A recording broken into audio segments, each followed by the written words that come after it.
Esi sveicināta programmā Kā. Šoreiz mēs tev parādīsim dažas labas metodes cīņā par televizoru pulti. Par to, kurš ģimenē izvēlēsies, ko skatīties. Tātad, pēc visu iespējamo mājas darbu paveikšanas, tu beidzot esi brīva.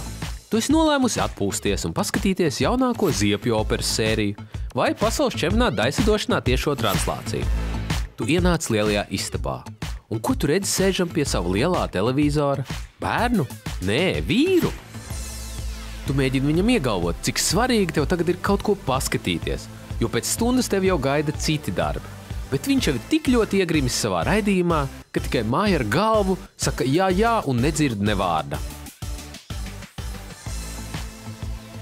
Dusmās tu saķer pulti un pārslēdz kanālu. Pretinieks sākumā apjūk, taču tikai uz īsu brīdi.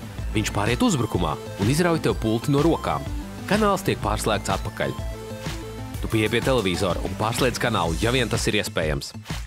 Taču pults īpašnieks dara to pašu. Tu izrauj kontaktu no ligzdas. Visticamākais sākas masīvs kautiņš. Stop! Varbūt šeit kaut kas tomēr nebija pareizi. Varbūt tomēr vajadzētu likt lietā mazliet diplomātijas, vai mazliet viltības, vai varbūt abus kopā. Pirmkārt, ja tev tiešām kaut kas interesē TV programmā, atzīmē to jau nedēļas sākumā gan programmā, gan norāda pārējiem ģimenes locekļiem, cik svarīgi tev ir redzēt tieši šo programmu. Tas varētu attiekties, piemēram, uz jau minēto pasaules čempionāta daļsadošanā.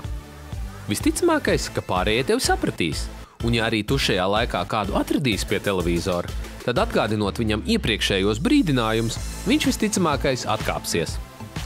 Tagad par daudz ikdienišķāku atpūtas brīdi pie televizora bez iepriekšējas plānošanas.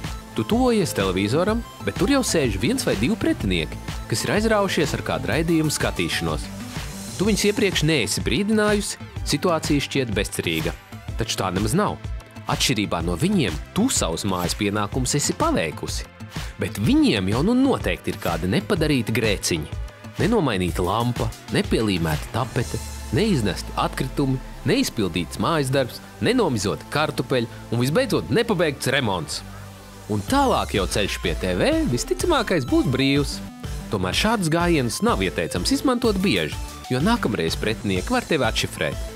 Tāpēc, ja jums tik tiešām bieži ir konflikti par to, ko skatīties, vislabākais nodrošināties ar pēc iespējas lielāku ekrānu skaitu.